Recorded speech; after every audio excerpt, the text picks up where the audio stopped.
We're recording here. We're good.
Good morning, everybody. It's nearly 9 o'clock. We're going to be running just a sec late. They're about to sit. They send out the band. Okay. We have a few people who are sitting off the band, the regional. As soon as they do that, we'll get them going and we'll start. Thank you for your patience. We have breakfast. There's some coffee. If you feel nostalgic, there's some cartons of milk in that cooler over there. It's been a minute since you got it out of the carton.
As this is a called board meeting, I want to make sure I have a quorum before we get started. We may have other people come in and go, but we're going to get started as soon as we can because this is a timed meeting today. We all have lives in the world, we have chasing kids, things like that. So I know Van is about to go to regional. We have cross country. We have youth leagues. We're all here sacrificing time. So we honor your time.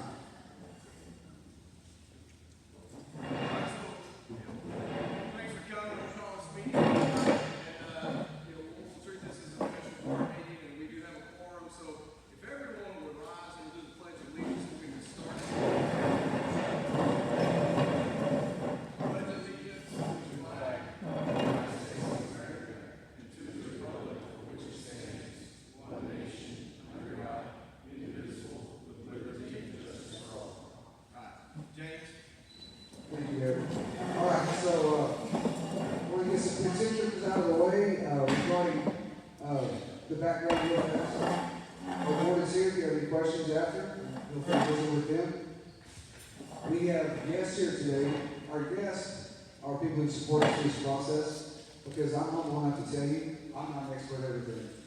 Am I paid to be an educational expert? Yes, I am. But also, I know that where my limitations lie. So we have Brett Sumlow from Corrigan Architecture firm here to support us today. We have John Blackburn from Lotto Public Finance to help us today, and we have Rhett Gallagher from Gallagher Construction to answer the questions for us during our Q&A session today. Again, if you don't know our board members' names, I put their name plates out for you. So put a name with a face. This is Abby Knowles. She is going to help me present today. She's actually going to train me today. She's going to keep me on a leash today. And if you don't know who I am, my name is James Womack, and I'm the superintendent. here at Valley UIC. Thank you for the privilege and the honor to do this job every day. So, without further ado, we're going to get this party started. Okay, so Valley View ISD bond. Let's get started. So, what is the bond? What do we call for? The Valley View ISD Board of Trustees unanimously called a bond election for November 4th, 2025, totaling $65 million to address enrollment growth and student opportunities. About some bond background.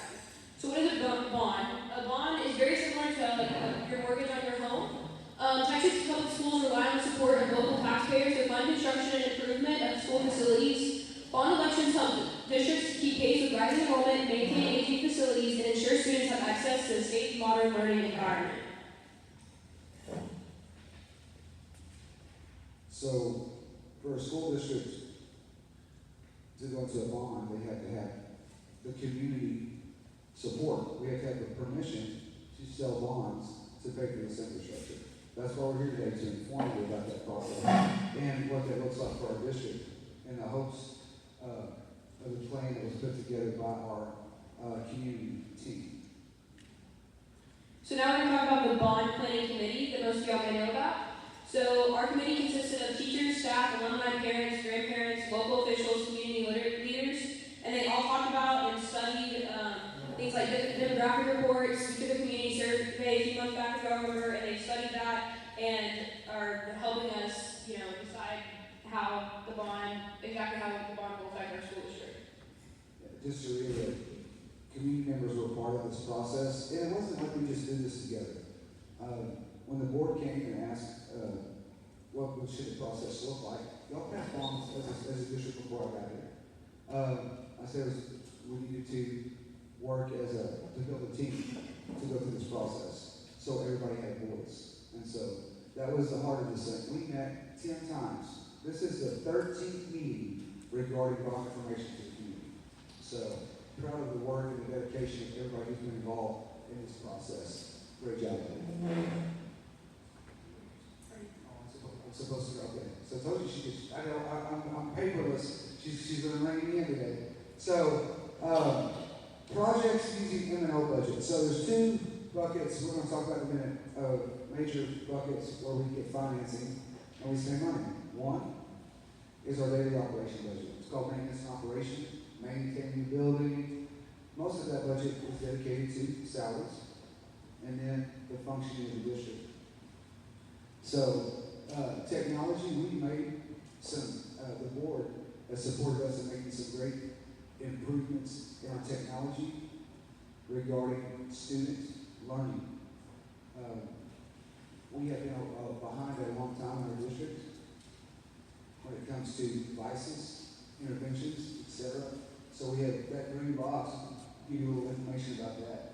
We've added nearly 200 devices, nearly one-to-one now for our students. So I will tell you that a device should not replace direct face-to-face instruction, but it allows us to intervene with kids and shorten the learning curve of those kids who are behind. It's a valuable tool that we've not had access to in the past. So when you start looking at some grades and things like that, think about the connection between the lack of resources and what we're doing with our teachers every single day. Facility improvements. So facility improvements, roof repairs at the elementary school, something recently. We made C units, whatever needed, new paint, systematic transition to LED lighting throughout the whole school. Then another big part is student safety. So we've added audio structures, security camera updates, school marshal program, connecting middle school to high school, and multi-purpose buildings. So those are also things. I think the takeaway from this slide is the school board has done a great job directing us to be good stewards of the money that we use every day to make sure we're doing the best and leveraging the best results for our kids, safety, academic performances, etc. Okay, so now our survey response summary. So the Valley ISD bond, we're going to hold a bond election today that may increase your school tax rate by 28 cents per $100 of taxable value. Would you vote yes in favor or no against the issuance of bonds or for facility adoptions or improvements? It's a clarify for that, she's not asking you that question right now. That was a survey question that was asked. And these were the responses. 190 people responded, which means they completed the entire process of the survey. Over 200 people, 230 people maybe, started the process but didn't finish it because it was too long. Hey, I did it. Didn't have time. But of the ones who completed it, there was support of 69% and 22%. At the top numbers, right? Oh, sorry. Raise your pointer. Right here, though, at the end there was another question, and it showed favorable trends at the end of the ballot. Just want to show once people were educated, they had a different lens of understanding regarding the needs of our district. I think what happens sometimes if you've had kids graduate and you're disconnected, you don't always are on campus for football games or for events, and you don't really know what's happening on a day-to-day in the district. It's easy to become disconnected. That's really what the survey questions were about, to reconnect the community with the district. So now this is a chart that was taken, or statistics from one of the survey about people and their opinions on the high school in multiple phases. So if you look, over 50%, 57.37 were very supportive of building it in multiple phases. And then only about 60% were somewhat opposed or very opposed. So this survey came out, the bond committee had a conversation about what's the best way to use the funds. So it's important to bring this survey question up because if we build as growth comes, that's the responsible good stewardship thing to do. Instead of just, okay, we're going to have 1,000 kids, we should build 1,000 kid high school and the kids never come. That's not really ideal per se as the conversation went with the committee. So the next question was, what do you believe should be prioritized after addressing campus capacity? So our number one, 600 people said career and technical education programs, so CTE programs. Second was technology, infrastructure, and functionality. Third was our athletic facilities and opportunities, and then fourth was fine arts facilities and opportunities. This feedback from the community drove the bond committee on what was inside of the $65 million plan. Please understand, we talked just at the beginning here. Number two here says technology and infrastructure. Some things we can't wait on. We can't wait. And so we have a concerted effort as a board and as a school district to meet those kids right now and get that done. Because the kids are a priority when it comes to that. We're at institution of education, our kids are going to be great at when they live here. We can't wait on that thing. So we have already started here on the second week, but we don't have the space at this time, hence that need for CTE to expand. Okay, now we're going to talk a little bit about projected growth. So this is August 2025 SDS demographic report. Combined, there are going to be 3,400 single-family and 500 MHC lots in process or planned in Valley UIC as of 2025. Note, additional developments have been announced since this demographic report. This is right. This was a SDS report, demographic report was completed by SDS in August, right before the bond committee asked the board to certify for this election. We had the experts come in and say, this is what we're trending. This is how the district is trending. We've had other reports in the past. You know, on our website, we used to have the Zonda report, and then maybe 19 was the report that was out. This is live action data. I say that, I believe in the paper on the 19th, to let you know, in this area right down here, there's other mud going to the state for consideration. I think it was over 2,000 homes. I don't know. This informed me that was what was in summary that was from my memory what was in the paper. So this data will tell a story in just a moment. These areas here, most of you who live in the community already know these things exist and you've seen these things. Just wanted to put them on a map for you to see. Okay, so the 24-25 student yield analysis. Single-family homes in the district are currently producing an average of 0.41 enrolled students per home, and then modular home communities produce a higher yield, averaging 0.91 enrolled students per unit. Please note, when I spoke to Alexander from SDS, I asked him to use a very conservative number, a lower number, so that we would not oversell anything. We want to be very open with you about our communication. For every home, single home is 0.1. The number was 0.51. I asked them to lower that number. Right here, this yield was over 1. A modular home, a mobile home, traditionally, as you probably expect, has a higher yield of kids into the district. So now we're talking about enrollment projections. Our current enrollment as of yesterday was 891. So if you look at the 2025 right there, we are right in the middle of what was projected, and then our high projection rate. So 887, 919, we're 891. Yeah, it lends, this graph lends credence to the work done by SDS demographers that we're right on track. This is what's happening. We enrolled 3 elementary students, again, just Thursday. So this is current campus capacity and enrollment projections. So our capacity that they look up here that was done by the demographics and whatnot was for elementary school is 396. Currently we're at 360 students at the elementary school. So we're getting pretty close to approaching that number. If you can see, it's projected next year that we will be in over-functional capacity for the elementary school. Middle school capacity is 298, currently we have 261, so again, pretty close there. And then high school is 290, we currently have 270 students, only 20 away from there. If you look at their yellow, the houses, the little schools are yellow, we're nearing capacity in those buildings. So now is the bond proposal. You say my pop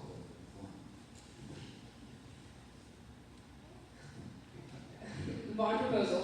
So creating, here's the proposal for the new high school. The main thing about this bond is to create our school district from a 3-school district into a 4-school district, as we would have our new high school right here. And what that includes is building a new high school, building a new CTE building right next to the ag room now, and then parking and fire lanes, so just concreting in, adding fire lanes to complete the parking space. And then because of what we're going to have to do building a high school, we would be overcrowding the space in the current baseball field, so we would have to relocate that further back. I understand this is not to scale. It's just the image, the conversation about the layout of this high school potentially is going to be in the footprint. It is in the footprint of the current baseball field. That is why there's a need. There's a need to relocate, to clarify. Now you can say it. And then now, like I said, we're going from a 3-school district to a 4-school district. So our elementary school is right there. Then we would have an intermediate school now, where the current high school and middle school is combined. We'd have an intermediate school and then grades 3 through 5, correct? And then our middle school 6 through 8, and then 9 through 12 in our new high school building. So what's in the new high school? So we're going to have a cafeteria, library, band hall, gym, locker rooms, weight room, athletic training, and rooms and classrooms, obviously. The capacity is projected at 400 students. Master plan to accommodate future additions to increase capacity, so that's the phases of adding on. So addressing student opportunity, expanded CTE programs is a big part of that survey we looked at. So currently we have accounting, our ag, food, natural resources program, which includes animal science and ag mechanics, culinary arts, exercise science, wellness and restoration, early learning, and law enforcement. With expansion of our CTE, we would hope to add a plant science pathway, food sciences, ag business, education, and technology pathways. CTE is an ever-evolving program with the state. Right now there are 16 areas of study. We want to do very well with a few and be great when we add.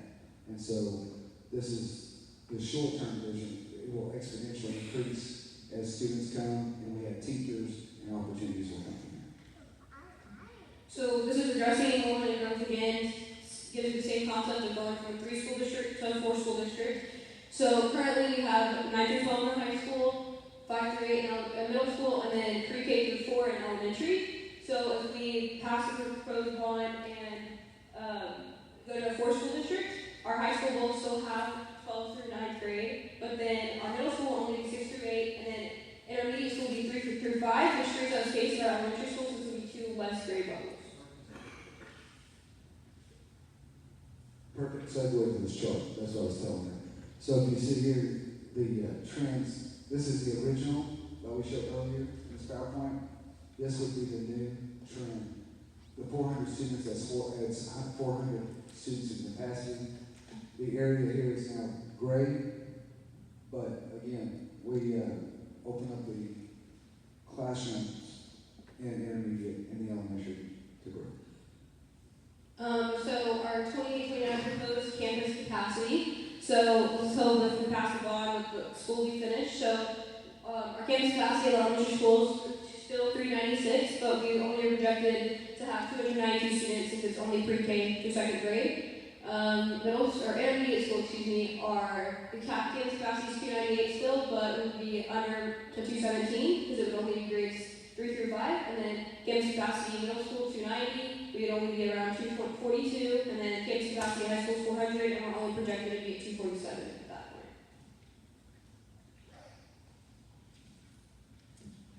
So now here is the bond summary of it all. So we have a $65 million bond package, one proposition to address enrollment growth and student opportunity. So overall, to increase our district-wide capacity and expand our CTE programs and other student opportunities. So we have the map up here projected $53 million to build new high school, and then relocated baseball field will be about $4 million, parking fire lane $2 million, new CTE building $3,500,000, and then we have our contingency and land acquisition. So our contingency is just any unforeseen costs that we may have in the process of building our high school. So we put away about $1,500,000 for that. And then land acquisition, we have $1 million put away for if we ever need to buy more land to expand our campuses in the future. You get your drink now, I'll do this part. Okay. So tax information. This is hard for all of us, much less a sophomore high school, to get this in. You haven't even counted yet, have you? See? Yeah. All right. So I told you already about 2 buckets of money. M&O is our daily operation. Interest in sinking, as Abby said, is market mortgage. Does the long-term facility upgrades, things like that. I'm not going to read this slide to you. You've already seen it. It's been out there on our website and things like that. Just wanted to make sure that you were aware of it here today in this PowerPoint. We're asking in this bond for 28.35 cents. Abby, she said 28 cents. It's actually 28.35. But the point to that is, this threshold right here is 50 cents. That is the maximum. We need to get to the maximum so that we can afford to do potentially what the plan is asking for us to do. So the tax rate right now, approved this year, was 93.84, but the bond will pass. In addition to that 28.35, the tax rate will be 122.19.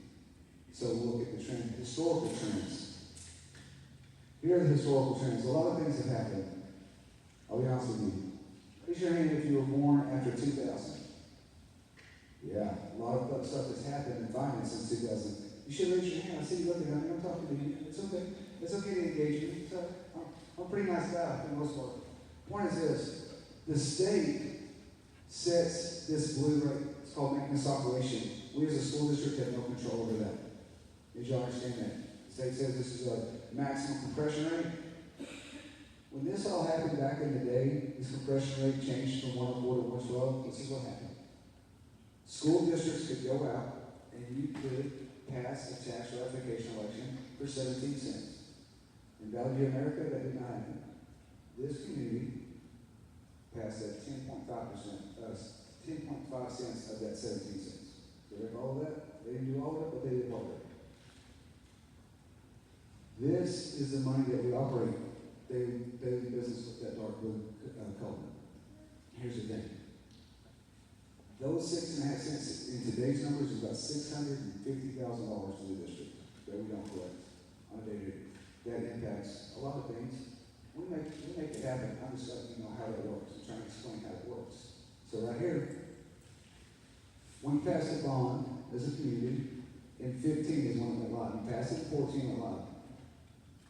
28 cents was what was approved in 2015. Anybody vote on that election? I'm just curious. Anybody vote on that election?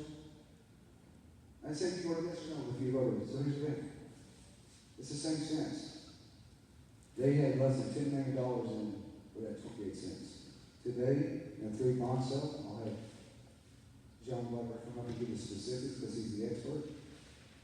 We have potential of over 3 bond sales, potentially $65 million.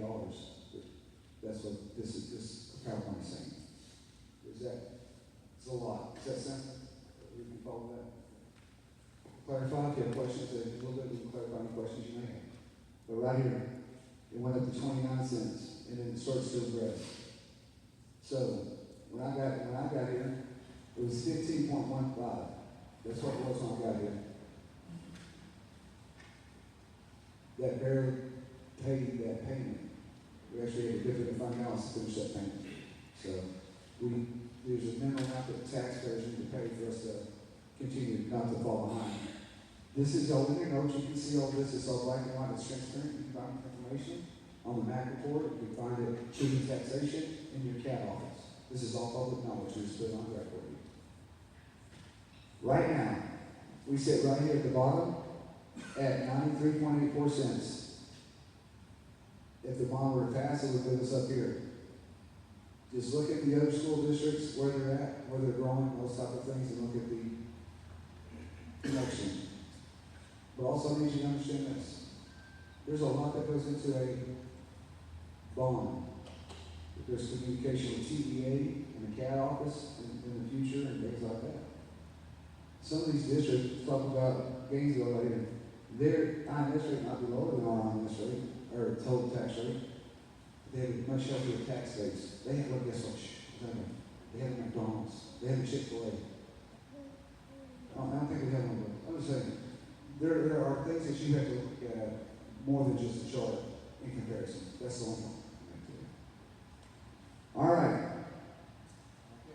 Okay, tax impact calculators. So you can go online to the Cook County Appraisal CAD website and put in your.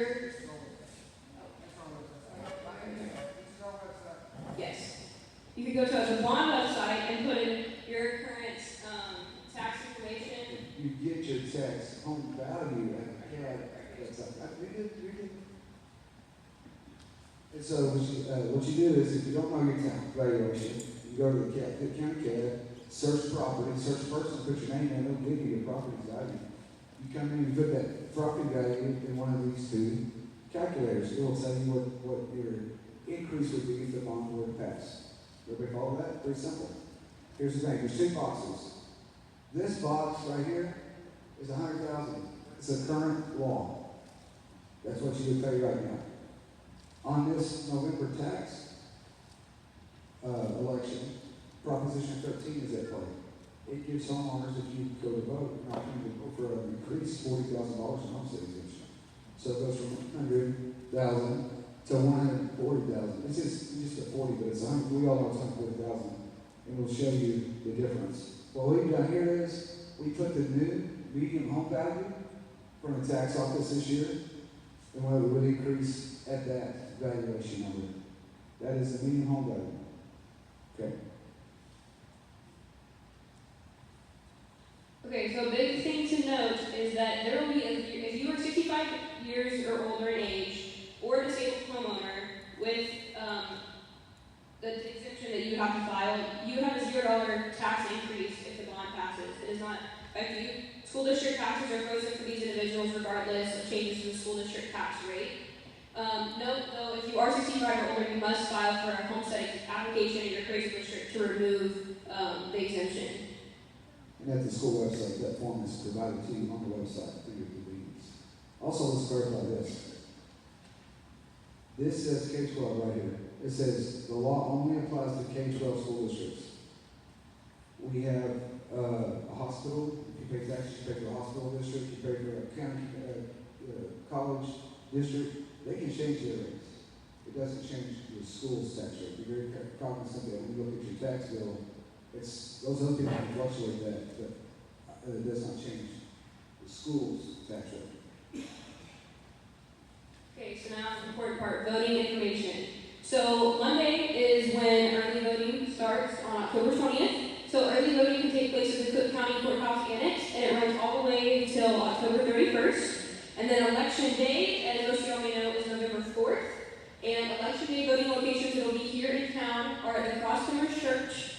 or at the Valley View First Baptist Church. Keep that in mind. All right, Abby, you're dismissed. Hey, everybody can go around the applause. That was amazing.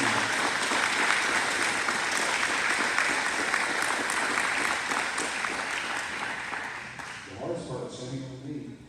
That's many of these administrators in the room. The hard part is working with me. All right, so we're going to set some expectations here. There will be a 30-minute Q&A session to start after the first person asks that question. Jesse Newton will keep a clock. Did you leave? Where do you go? How do you come? Jesse Newton, put your hand. Oh, it's out in the back. You and Coach having a sidebar conversation. That's it. Okay. All right, so it's what's going to happen. There is a minimal level of decorum in this room. If you don't meet my minimal level of decorum, you will be asked to leave. It's that simple. One question at a time. Come and ask your question, please. It's recorded. And of course, stand here and ask your question. But it's one question at a time. State your name when you come up. Ask your question, and then return to your seat so that there's an equitable opportunity to engage. Okay, Carl? Pretty simple instructions. All right, Jesse. When the first person comes up, don't be embarrassed. The reason that we're here is because this meeting is being recorded today, and we want to make sure that it's on the mic and it can be heard. Because this is an open forum meeting, and everything here that happens today is open to the Public Information Act. So at some point, I may have to do this. And also by state law, school board meetings have to be recorded. Nobody decides in the district. Let's stop those new laws. They ain't not legislature. Let's go. All right. Any questions? Do we go first? Oh, Mr. Gaylord is going to go first. Before you start, Mr. Gaylord, I'd like my experts to come up. I keep saying we're experts because here's the thing. They have a collective in their companies over 100 years of experience in school bond teamwork. And so I think that's important for us to know. So again, this is Brett in the green shirt. This is Rhett in the blue shirt. You can get the memo today. Just kidding there. And then John Blackburn here. All right. Go ahead, Mr. Gaylord. This is a question I have. You speak up. Sure. These are some questions I asked you when we went to the 22nd. Yes, I do. Let me stop right there. Any question that you come up here to ask today will be asked about this bond presentation only. As for her bond in the meeting. Anything about you and I and questions, emails, it's about this bond presentation only. Well, my question is this. What the 6.5 cents that you all added to INS rate this year? Your bond election order says your current INS rate is 0.1515. But yet your charts say it's 0.2165. And so I'm curious why, if the board approved it, Mr. Van signed it, so Ms. Ritchie, that the current INS rate is 0.1515, why is your bond calculator saying 0.2165? That's incorrect information. Every year, we are a July 1st district to clarify tax. We're talking, Mr. Gaylord is asking about a tax rate. Every year, I just showed you on the board, it was 9384. Everybody saw that number on the board. Here's the issue.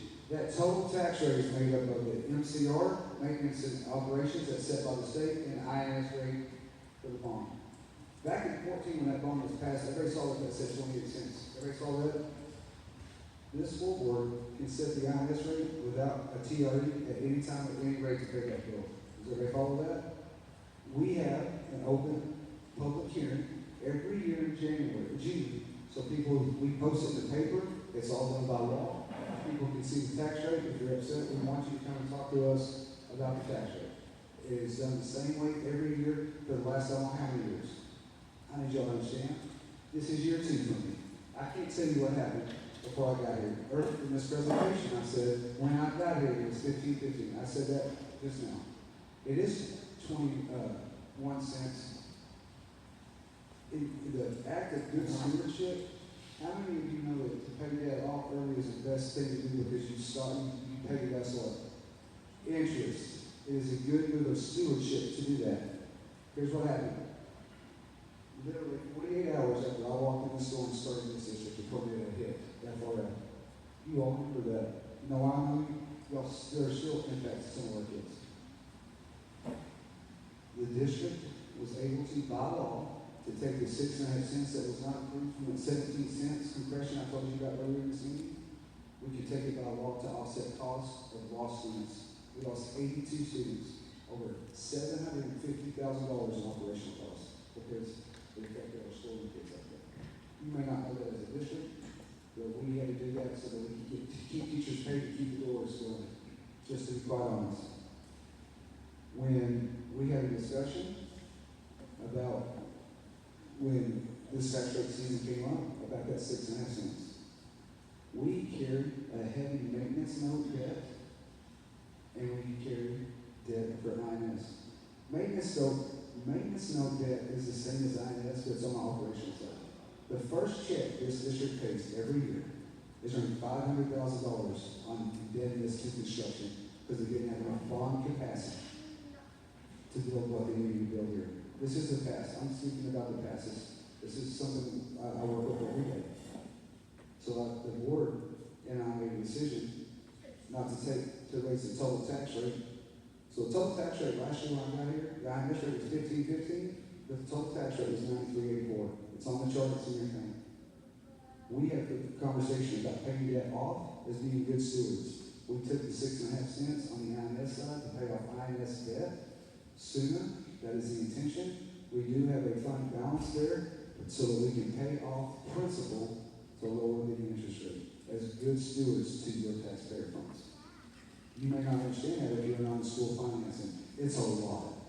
Please, I'm not talking to anybody. It's just a lot to understand. I totally get it. And I open my door to anybody in this room, depending. I'll get my little whiteboard out, and we'll do numbers on the whiteboard. Kathy, or Christy knows. She shakes her head because I love my little whiteboard. I don't know, Allison. I sure do. That's how we understand things sometimes. It's hard when you're just sitting and getting. I get that. So I appreciate y'all taking the time to listen. But the point is, that tax rate is set by law, truth in taxation. There was misinformation in your question, Mr. Gaylor. Thank you for giving me the opportunity to clarify.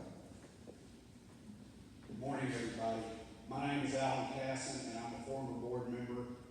It's a question that I probably should have asked previously, but I'll ask now. If we do not pass a bond now, and we wait 3 years or 5 years, what can we expect the cost of a similar layout to be?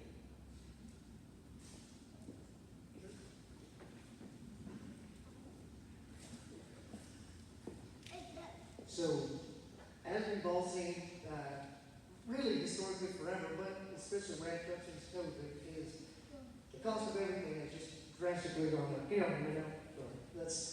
Since COVID, the cost of everything has drastically gone up, right? So, following 2020, whenever that happened, what we saw was a huge spike in construction costs, especially, and as well as everything, but whenever you're talking about projects that are so large, with so much expense in them, it's really amplified. So what we saw was a 2% a month increase from there. Luckily, towards the end of 2022, beginning of 2023, what we started seeing is that rate going down, not necessarily the cost going down, but the rate of that inflation going down closer to about 1%, and then eventually finally actually got a little bit below 1%, closer to about 0.7, 0.8% a month. And then what happened is we had tariffs come into play, so that went back up a little bit over 1%. So all this is just a long answer to say, what we're seeing historically is a trend of about 1% a month since that 2020, and that's what we expect moving forward. Knowing inflation, it could be a little bit lower, and that's what we always hope for, right? But the odds of it also going up for anything that comes up, such as COVID or tariffs or whatever it may be, it may go up, but at this point, I would say about 1% every month is what you could expect. Yeah, I'll add just one thing. So I've been in this for 27 years, and even during COVID, we heard a lot of people say, well, because the escalation is elevated, and like I said, it was 20 to 24% on an annual basis at that time. And we had people say, well, can we wait for the prices to come back down? In my 27 years, I have only seen the cost of construction actually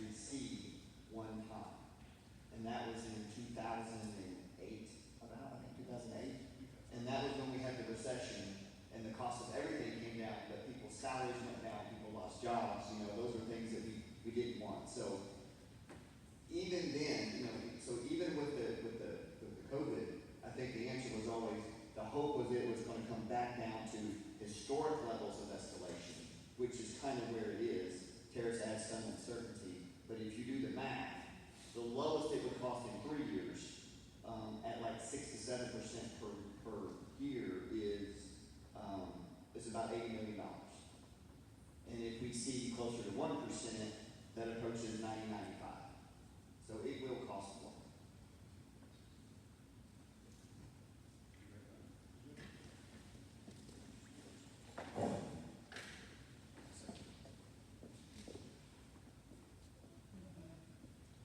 Good morning, Bellevue. My name is William M. Question for you. My understanding about the tax or the bond sales that we have, it'll be in 3 different buckets. So in our 2026 taxes that we actually pay, if this bond is ratified, my understanding is that we'll only see incremental. It won't immediately go to the full 50 cents. It will actually go in stages. Is that correct? A very good question. So, the bond would likely take place in 3 sales as it's projected now. The tax rate itself and the tax dollar increase would not take effect until next August. So next August tax rate setting, the first time you would pay on that new tax rate would be through the beginning of 2027, this same time period next year. The tax rate itself, this is projected and up to the decision making of the board and the administration.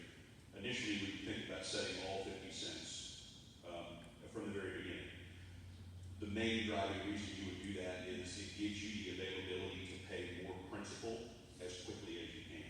So if you think about it, if we're going to take the $65 million and break it into 3 sales, and that $65 million is based on a 50-cent tax rate to complete it all, if I only sell a portion of the bonds, but I use the full tax rate amount, then I can reduce more principal off that initial bond more quickly.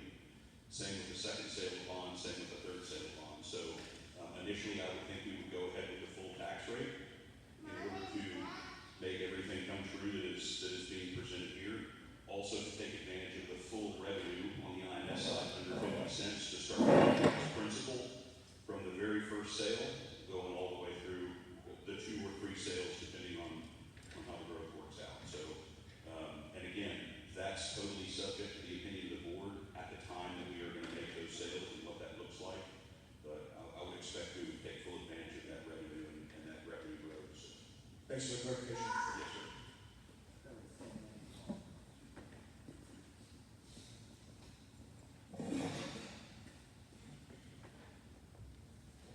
Your website says that you can't use INS money for portables. They're capital assets with estimated lives of 20 to 25 years. Why can't the BBISD board call a small bond election to cover the cost of the portable buildings? Or even for these expansions for the middle school and elementary that I saw in some of your charts versus doing the $65 million bond? And can you really buy portables with M&O funds, or do you have to rent them if you only use an M&O funds? Good questions. So let's talk about the expansion that Mr. Gaylord spoke about. This was an evolving conversation between the community bond planning team and the board, with these 3 gentlemen up there, and we looked at different options. We felt that the community bond, I say we, because we ratified it, we certified the election. The conversations were like this. Anything that we do outside of this plan is a Band-Aid that much more quickly gets ripped off, and we'll be having the same conversation very, very quickly. What is a long-term solution to what the information has? That was a conversation we had to do. Here's the issue. And you're going to have to maybe help me, Mr. Gaylord, because you asked a lot of things right there. So we'll talk about what he asked about portable buildings. Rick, did you want to talk about portable buildings, like, and how that may affect the immediate capacity, but the long? Can you come here from your lens? So yeah, so portable buildings, they're definitely a solution that's out there. A lot of districts utilize them, especially, when they have capacity issues and fast growth. Typically, they're more of a temporary solution, while you work through more permanent solutions, whatever. One of the challenges with portables is the more kids you put in portables, the more, which are not increasing, is the size of your cafeteria, the size of your gym, your fine art spaces, your number of restrooms that you have on campus. Those core spaces start to get taxed really quickly. So then you end up with more lunches or, earlier lunches for kids. My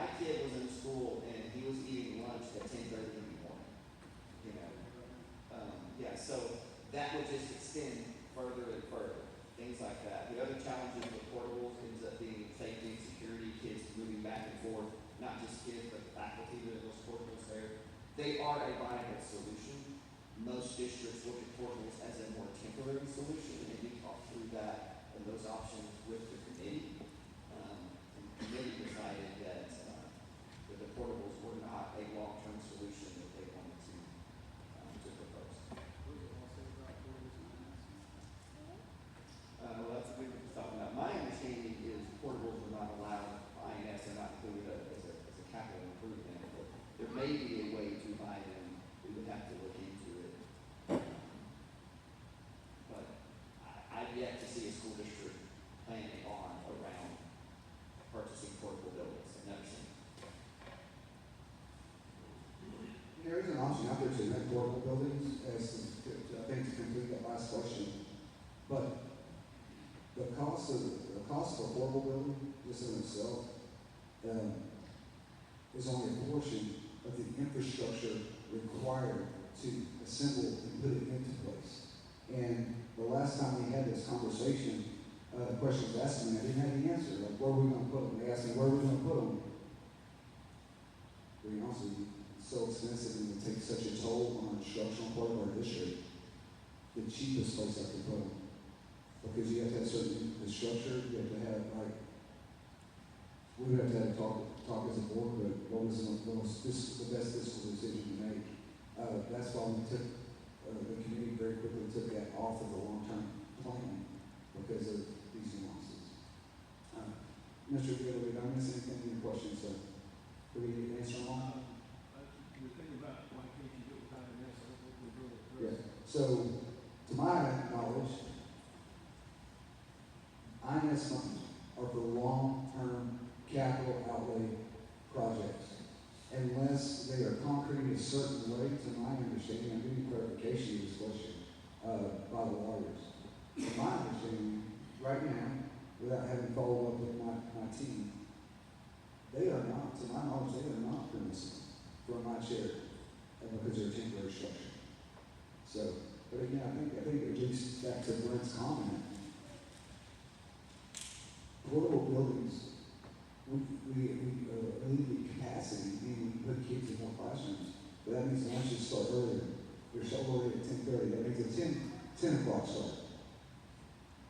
How many of you have kindergartners that want them in a portable building and having lunch at 10 o'clock? I'm just saying that's the rational comment. That comment was made, conversation was had with that. I'm just trying to clarify. I'm not advocating, just clarifying the conversation we had with the board, the community bond planning team. Those were the conversations that were had. And I think that's a very important point. There are all sorts of information on the website. So it has every time we met as a bond community planning team, all of those slide decks are on there. So you can see all of the conversation, the evolution of the conversation when we certified the bond. So Mr. Gaylor was talking about, well, we're looking at putting these wings in and this and that. I'll be honest with you, what's not on there is a 10-year plan this board and I talked about the infrastructure that needs to happen in the next 10 years with all the houses that are about to happen. Because we're focusing on this moment in time, November 4th. But guess what this board has done? They have been very intentional about the long-term need of this district. Hence the conversation about land acquisition. Because there will be a need at some point. That's the vision. You ready?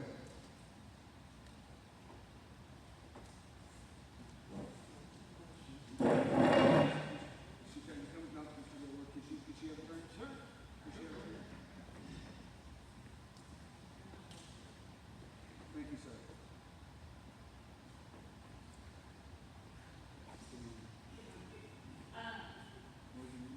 I'm Mariah. I was wondering,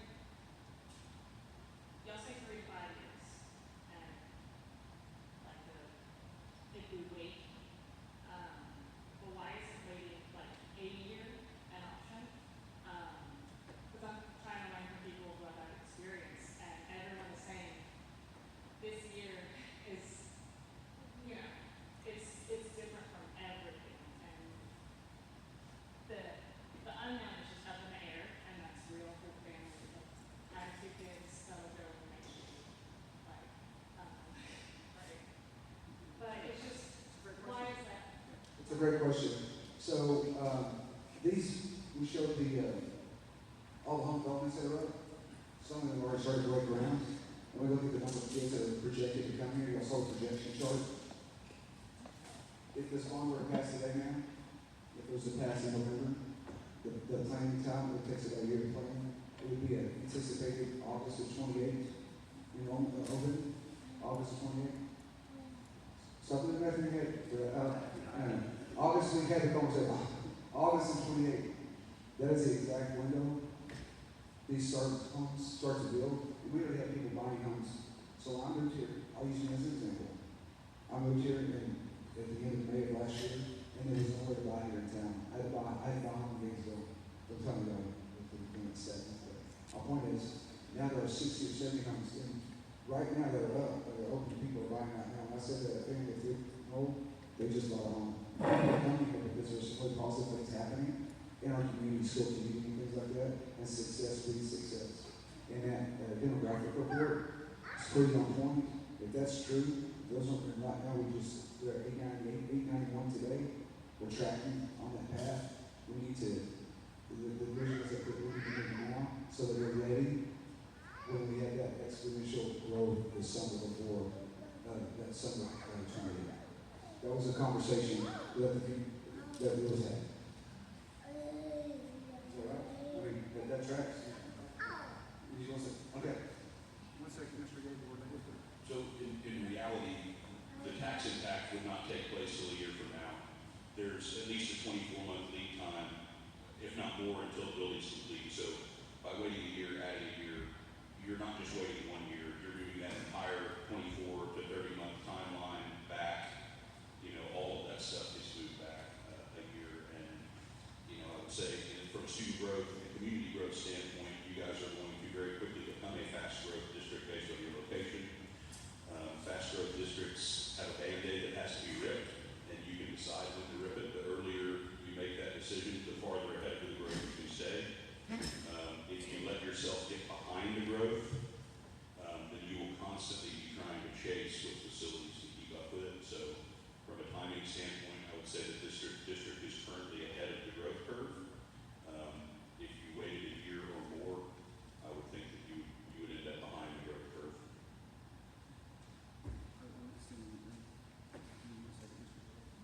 And another, I don't really like to promote all the great things that we do here, but when after the tornado, maybe I witnessed a lot of leadership. I was brand new. I saw community really come together, and this school board, I said, hey, we have the money. Can we pay for school supplies for our kids? Help these parents. We need to help the community. As be good stewards. The school should be the light on the hill. We should be taking care of each other. And then the money's there, of course, we can do that. So we made that step, and this year we do the same thing. But also through the hard work with our cafeteria manager, Sarah Swan, and all the way, she went to Texas Department of Agriculture. A lot of acronyms are in education, and she worked to get a grant.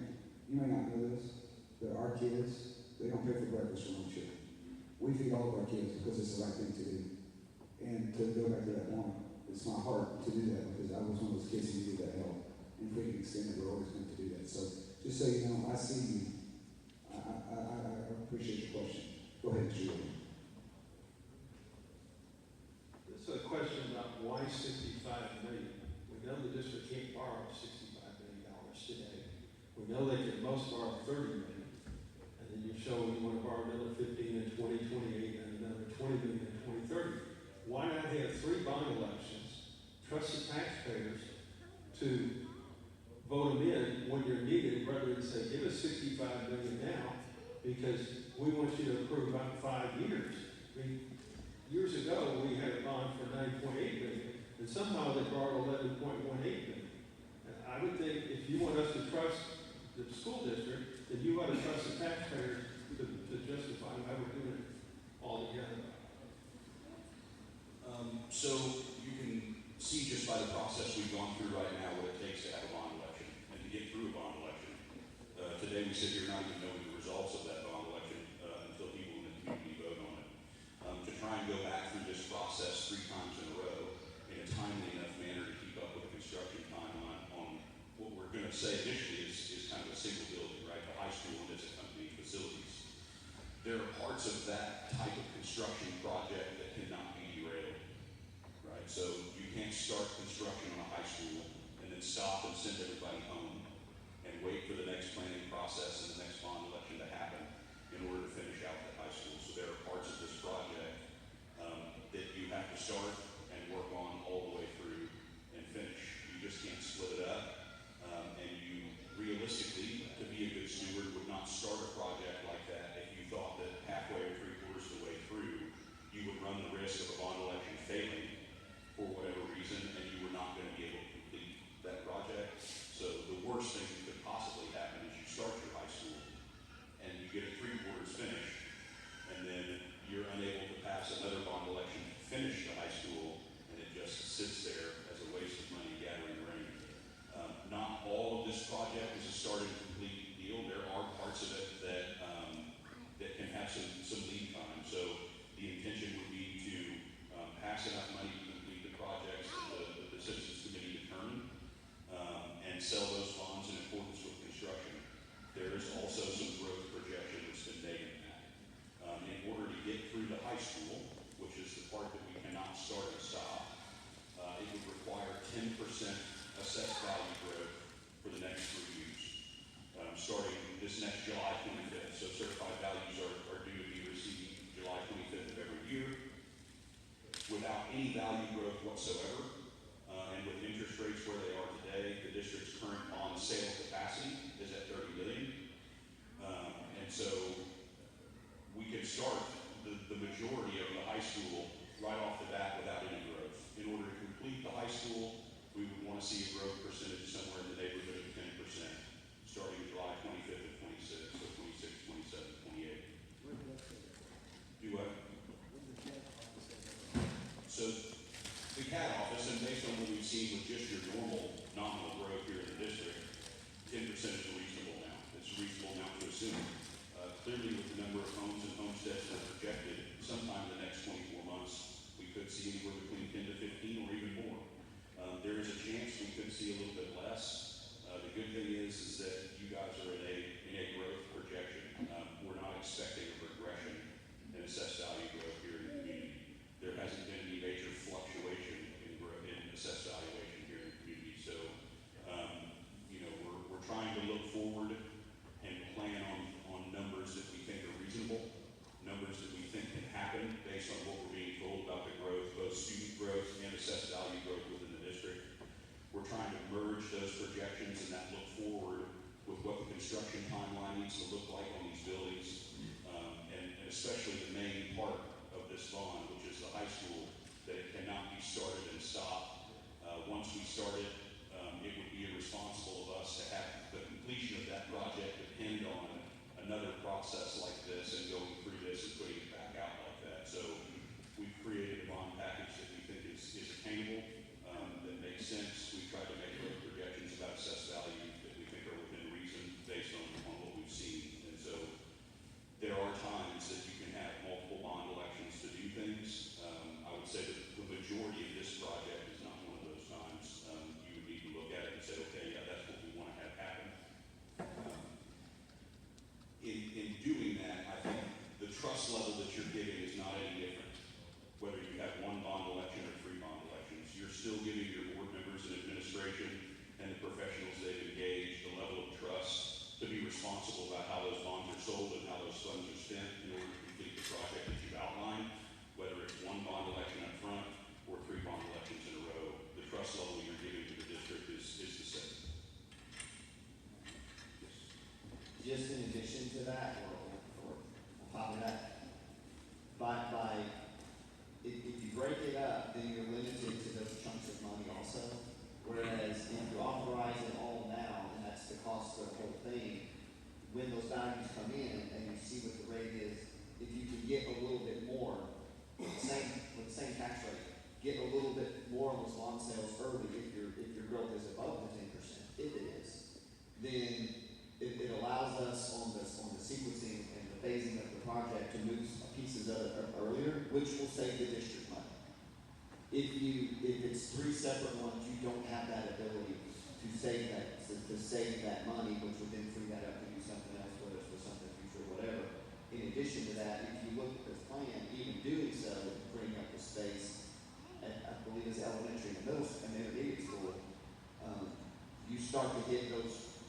capacities in 33 or 34. So we're gonna have to address that too, so it's staying out ahead of it, and that's just, when you get into a fast growth situation, you know, then those are the things you have to do to make the best choices with the data that you have and the projection that you have at that time.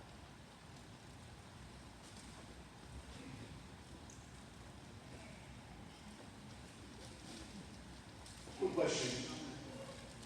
If we have two buckets that we can pull from, if portables are, let me be clear. So I know many of us, want this bond to pass, so that way we don't have to worry about portables. But in the event that this bond doesn't get ratified, and portables are the option, what are some of the programs, that are at risk should, we have to dig into a different bucket in order to pay for those portables? And in addition to that, what other stress does that put on the district, whether that be in salaries, future growth, or programs? I'm a little unsure about that and wanting to know what that looked like. So this is like worst case scenario. I do need to face when you ask that question. We don't want to talk about that. Here's what happens. Anything extra goes away. Helping parents with school supplies immediately goes away. Our stipends that we pay coaches and other people who do special jobs outside their day-to-day, all that money goes away. That will in turn, will lose great teachers and great programs. Then of itself, but then you start to cut extracurricular. We cut everything first before it touches the kids in the classroom. So we have instructional coaches. Everybody's talking about, actually I think someone's saying that we have the worst kids. The guy who asked the kids are the worst kids. I would like to meet that man in my office. You invite him in my office, see who that was. We have great people here. And I will have a conversation with them. My point is this. You will lose great teachers. You will lose the great people here because the fall that will happen where we can't pay them. There was a comment made about the fact that we gave this school raises to their staff because they should have moved out here. You got to take care of people, take care of their kids. And what you will do is really metaphorically shoot yourself in the foot and become subpar, not just in appearance in the district, but also the people in the classroom. Classroom sizes will swell. We'll have staff members who are unequipped to teach those kids in that situation, and the great things and value and the history and the traditions will teeter and fall position. As I understand it, inside of our district, currently Valley is already behind some of the other schools that are in our district as far as technology is concerned. Not even one. Not as a, we made a concerted effort to, our kids are not second class. We have made a commitment to put those things forward. Thank you. Yeah, are those programs at risk though, if we have to go to the portable option? Yeah, Yes. thank you very much.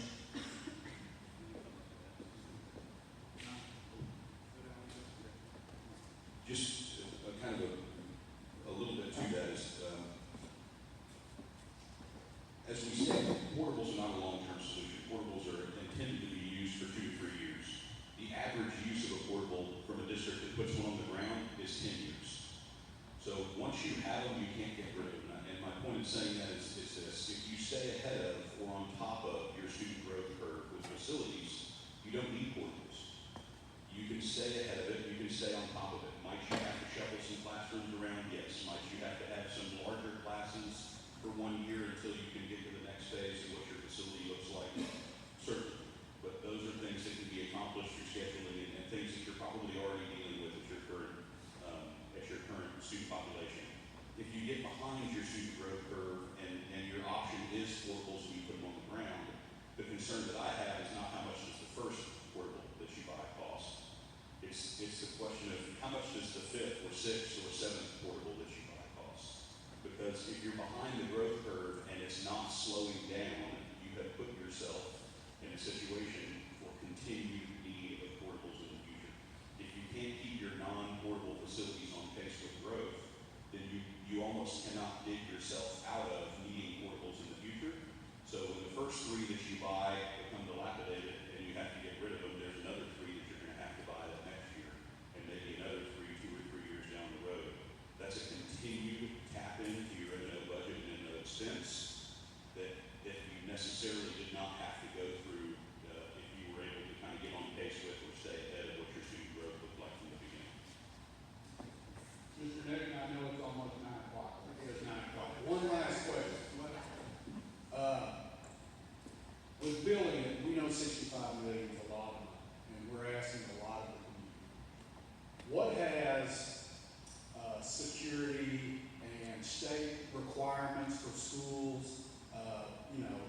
special windows and all of that, what have they added to the cost of buildings over the last 2 years for educational facilities?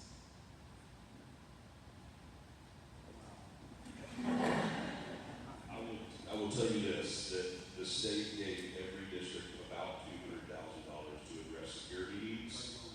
And then I will let them talk about what's been added to school costs.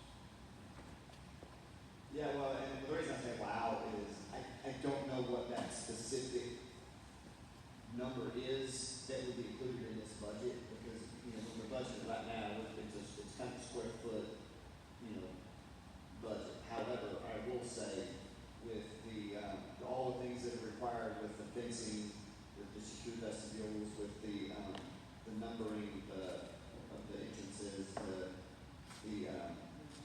it's actually called intrusion resistant windows. Yeah, all of those things, there is a cost to it. It's partly what's driving up the cost of construction for schools. It's probably not a major factor. It's really one of the other things that Rhett talked about in just general escalation. But there is a real cost to that. I will say it is included in this, but just like everything else, the cost will only go up. Now, where your cost would be, though, if you don't do this, and you get portables instead, let's say, then you would have to add that cost on top of the portables with, you know, fencing around those or secure windows or all those things that really those buildings, they're built, portable buildings are built under a completely separate building code. And that code doesn't have some of those same requirements. In fact, even when you permit, you brought it up, so when you permit a portable, it's permitted as a temporary building, not as a permanent structure. It's a completely different process for doing that. So I know that's a long way of me not answering the question. There are costs associated with that. The biggest cost impact that I think that we've seen in the last 10 years is probably the storm shelter requirement that's needed in schools now. So anytime that you build a new school or really add on to the school or whatever it may be, for that space there has to be a storm shelter that can withstand, I forget the wind number, but it adds a lot of cost because it also has to function on its own. So it's almost like you're building a separate building that adds to another building, because if there were a need for students and community to use that building, then they would have to have its own separate generators and restrooms and a facility that essentially, if you were trapped inside, you'd be able to survive for a long period of time. And so that's added a drastic amount of cost to school buildings. And those are called unfunded mandates. Well, at Rhett's side, you focus on the security, but there's a lot of code changes that have happened over the years. You know, like Rhett mentioned also, the energy code that's required is different than what it used to be. You know, a lot of electrical codes, the fire alarm code, all of those things have changed that add voicing back. All those things have changed that have added costs. That's partly also what's just kind of driven up the cost of construction over time. As is typical, without having an exact number, the additional costs from safety and security in all facets is much greater than what the state has given school districts to address it. So every district was given about $200,000 to address safety and security issues. That was in conjunction with the mandates coming out. Those mandates are vastly more expensive than the amount of money the state gave. So the responsibility ultimately, although it's supplemented slightly, does fall on the district's M&O budget, unless they are addressing facilities in a meaningful way in which security can be addressed as a part of that facility. So I say that to say, if this building were built, it would certainly be safe, secure up to all of the safety mandates, security codes, and all of those things, and would not have the same impact on your maintenance and operations, your daily operating budget, that it would if the new building was not being constructed.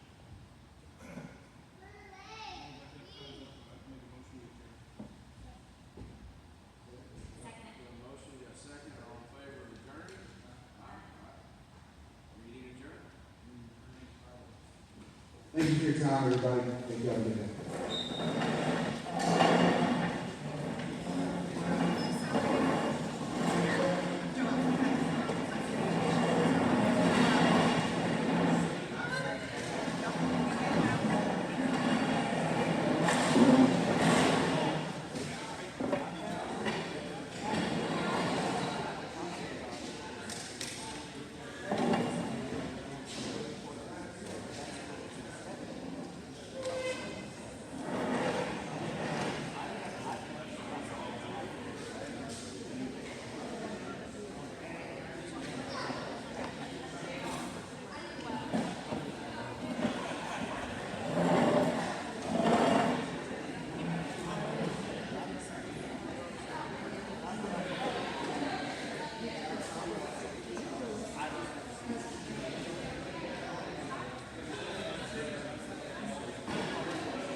Not on the, okay, It sure does. It's on Okay. the website. okay.